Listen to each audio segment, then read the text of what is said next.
Et c'est parti pour les fonctions d'ordre supérieur, encore un terme qui va vous permettre de briller en soirée JavaScript si elles existent.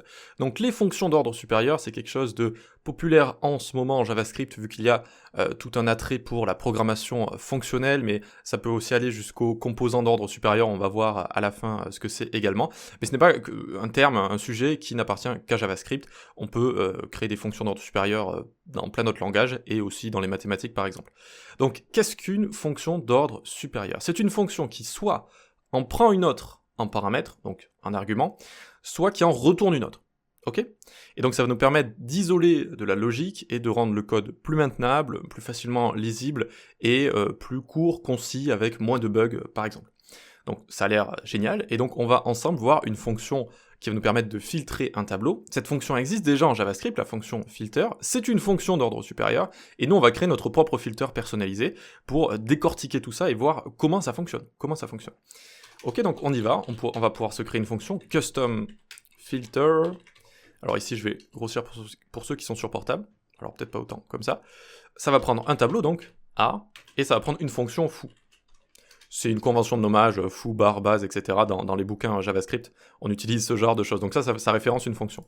Ensuite, j'ai envie d'avoir un tableau avec des valeurs. Donc values, ici, j'ai des valeurs, génial, je suis content. J'ai envie de filtrer ces valeurs. Donc qu'est-ce que je vais faire? D'abord, je vais créer ici, const filtered, un tableau vide. Très bien. Ensuite, en dessous, je vais boucler à travers le tableau que je passerai à custom filter. Donc je vais faire for const element of a. Ok, donc je vais revenir dessus juste après. If foo de element, alors filtered.push element. Ok, qu'est-ce qui se passe ici? Déjà, j'utilise for of, qui nous permet de boucler à travers un tableau. Ok, donc j'aurais pu utiliser la boucle for classique, mais for of est là désormais, donc on utilise for of. Const element of r, qu'est-ce que ça veut dire? Eh bien, le tableau, c'est ce que je vais passer ici en premier argument à ma fonction, donc pour chaque élément du tableau. Ok, pour chaque élément du tableau, je vais faire quelque chose. Je vais ici vérifier une condition. If exécution de la fonction que je passe en second paramètre de l'élément en question, donc par exemple le premier élément ici ça va être 50, alors je le push dans element. Donc si ce que retourne ça c'est true, d'accord, si c'est vrai, si c'est true, eh bien je le mets dans mon nouveau tableau ici, sinon je ne le mets pas dans le nouveau tableau. Une fois que tout ça est fait, je vais return filtered, juste ici. Et voilà, tadadam, on a une fonction d'ordre supérieur. Pourquoi? Parce qu'elle en prend une seconde juste ici. Elle prend une fonction, ce qu'on appelle une fonction callback, une fonction qu'on va rappeler ici dans le corps de notre fonction. Callback, c'est assez facile à comprendre. Voilà. Et donc testons son efficacité. Donc on vient en dessous, on peut faire const filtered r1 est égal custom filter. On lui passe notre tableau values en premier, et ensuite une fonction on peut utiliser la syntaxe de la fonction fléchée qui va être très concise, et donc on fait l'élément, donc là ça s'appelle une valeur courante, alors je vais venir juste après, élément supérieur à 100, comme ça, élément supérieur à 100. Ok, maintenant je vais le loguer, ok, tac. Alors ici c'est pas le meilleur nom possible, j'aurais pu mettre greater than 100, mais très bien. Ici, hop, ça fonctionne, on a bien notre tableau, regardez, avec 50 qui a sauté, parce que 50 n'est pas supérieur à 100. 50 n'est pas supérieur à 100. Donc là, vous allez me dire, bon, ok, très bien, mais en quoi, finalement, cette fonction d'ordre supérieur est géniale, elle nous fait gagner du temps? Eh bien, regardez, maintenant, avec tout ça, alors ce que j'aurais même pu faire, c'est juste faire un log ici, au lieu de créer une variable. Du coup, on va juste voir, hop, le tableau qui est retourné. Parfait. Je dézoome d'un cran, et qu'est-ce qui se passe si j'ai envie de savoir ce qui est supérieur à 101? Ben, j'ai juste besoin de faire ça. Et 102, etc. Et supérieur à 1000, ou strictement égal à 1000. Et vous l'aurez compris, en fait, c'est infini. Je peux réutiliser la logique que j'ai isolée ici à l'infini. Alors que si je n'avais pas de fonction ici, qu'est-ce que j'aurais fait à chaque fois? À chaque fois, j'aurais dû refaire ça. J'aurais dû faire, hop, ma boucle for juste ici, et là, j'aurais utilisé ceci, par exemple. Hop, tac, élément supérieur à 100. Et ensuite, si je voulais aller en dessous, j'aurais dû faire élément supérieur à 1000, ou inférieur, etc., etc. Et donc, en fait, je me retrouve à répéter des boucles for, à répéter de la logique, infiniment comme ça, d'accord? Et là encore, c'est qu'une boucle for, mais ça peut être de la logique plus complexe, d'accord? On voit que rapidement, ça devient une machine à gaz. Alors que là, à chaque fois, hop, on peut réutiliser comme ça la logique de cette fonction. Donc vous comprenez pourquoi c'est intéressant.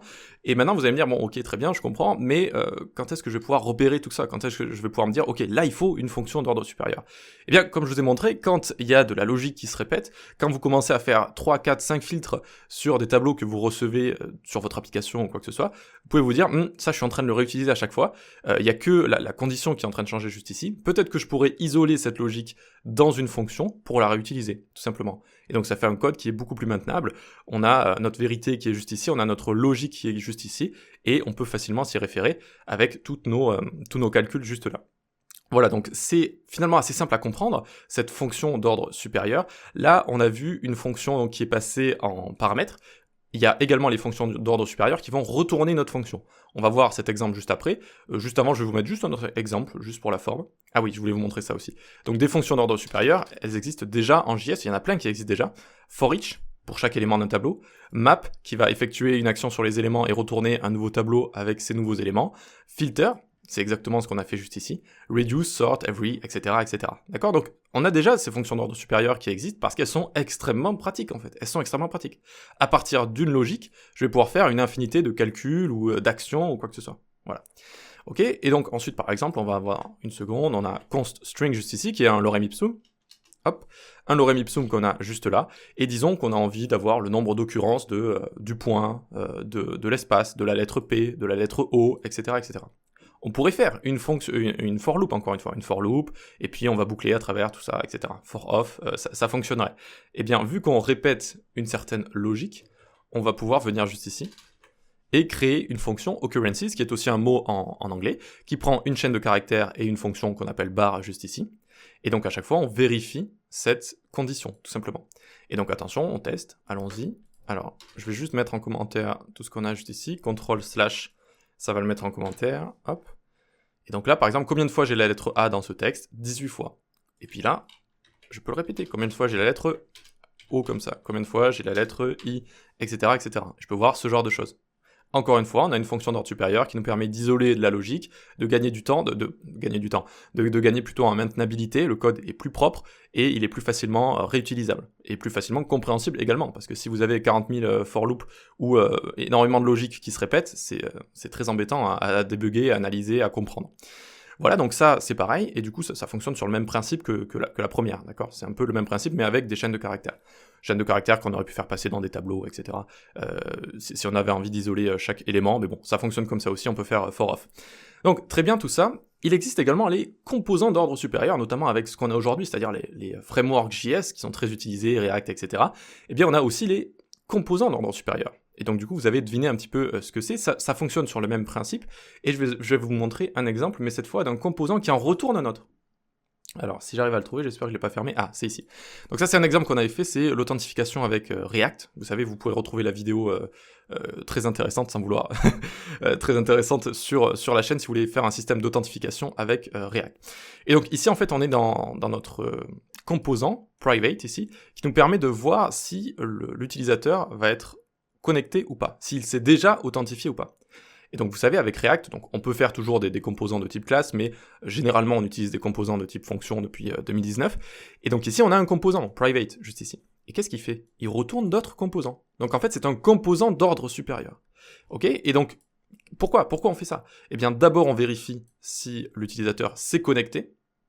S'il n'est pas connecté, d'accord, point d'exclamation current user, alors je le renvoie à la page d'accueil, à la racine.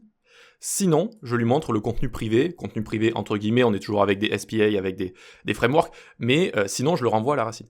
Ok? Et donc on voit que ici, ça nous permet, disons, d'être utile, mais d'une manière un peu différente. Ça permet d'abord d'avoir une condition qu'on va voir juste ici, d'avoir une certaine logique, et en fonction de ça, en fonction de cette condition ou de cette vérification, eh bien on va retourner tel ou tel composant, tel ou tel contenu juste ici. Donc ça, c'est les composants d'ordre supérieur. Et donc en fait, ce sont des fonctions, mais ici, vu qu'on est dans dans des frameworks JS, eh bien on va appeler ça des composants. Ce sont des composants qui retournent du JSX, qui retournent du contenu. On peut avoir de la logique qui va inférer sur ce contenu, et donc on va pouvoir faire pas mal de choses. Et voilà pour les fonctions et les composants d'ordre supérieur. Ça permet de rendre le code plus maintenable, ça permet d'effectuer également des vérifications avant de retourner des composants si on est sur des frameworks JS, donc c'est très intéressant. Allez, rendez-vous sur le Discord si vous voulez parler développement web, si vous voulez rigoler. Rendez-vous sur la newsletter que j'envoie avec des astuces liées au développement web et des réductions aussi sur mes cours de temps en temps. Et suivez mes cours sur les plateformes d'e-learning, École du Web, Udemy, etc., etc. Donc parfois il y a des petits moments où je ne publie pas trop de vidéos. Là en ce moment, j'ai essayé de faire un paquet de vidéos que j'ai prévu à l'avance, de faire une journée où vraiment je tourne à fond, voire 2-3 jours. Et je pense que c'est mieux pour planifier la sortie de vidéos, parce que tourner des vidéos au jour le jour, c'est vraiment très fatigant à force. Toujours trouver des idées, faire ceci, faire cela. Parfois il y a des projets qui fonctionnent pas, finalement on les sort pas et compagnie. Donc c'est assez long. Mais dites-vous que je travaille tout le temps, que je sorte des vidéos ou pas. Allez, on se dit à la prochaine. Ciao.